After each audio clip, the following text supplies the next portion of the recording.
এই বাংলাদেশে দীর্ঘদিন ফ্যাসিস্ট শেখ হাসিনা ক্ষমতায় ছিল এবং কোন ধরনের একটি নির্বাচন যেটা তার ক্ষমতাকে আরো দীর্ঘায়ু করার জন্য যে নির্বাচন করেছে সেইটি ছিল শেখ হাসিনার ঘরের নির্বাচন। নির্বাচন কমিশন ওই যখন দায়িত্ব পালন ছিল তারা দেখেছেন আপনারা যে জোতার মালা গলায় দিয়ে তাদেরকে গ্রেফতার করা হয়েছে।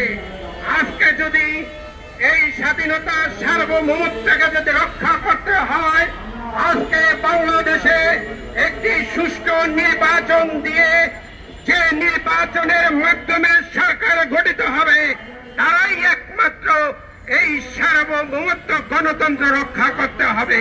প্রিয় সাংবাদিক বন্ধুরা, আপনারা আরো জানেন এই বাংলাদেশে শেখ হাসিনাকে হটানোর জন্য 2000 শহীদ ছাত্র জনতা শহীদ হয়েছে, 3000 ছাত্র জনতা চিরকালের জন্য পঙ্গু হয়েছে।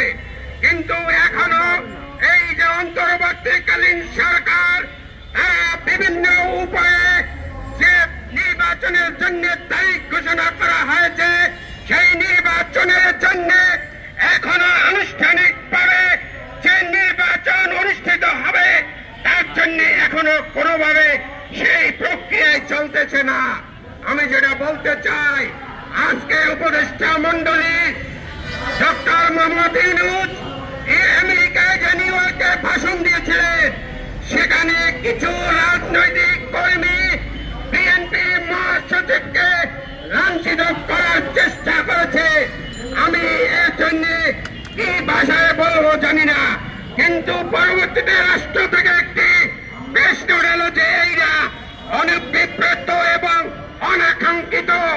আমি বলতে চাই, আজকে ডাকসু নির্বাচন হয়েছে, বেশি জানে না যে কোথায় ব্যালট তৈরি হয়েছে। এই রেলি যখন জিজ্ঞেস করেন সাংবাদিকরা বলেন যে এটা আমার জানা নাই।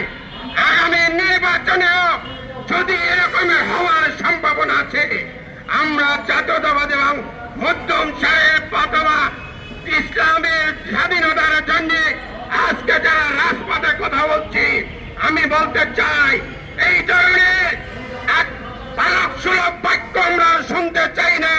অনভিপ্রেত এবং অনাকাঙ্ক্ষিত জাতীয় নির্বাচন অনুষ্ঠিত হবে এই বাংলাদেশের সার্বভৌমত্ব রক্ষার জন্য সেনাবাহিনী নিয়ন্ত্রণে।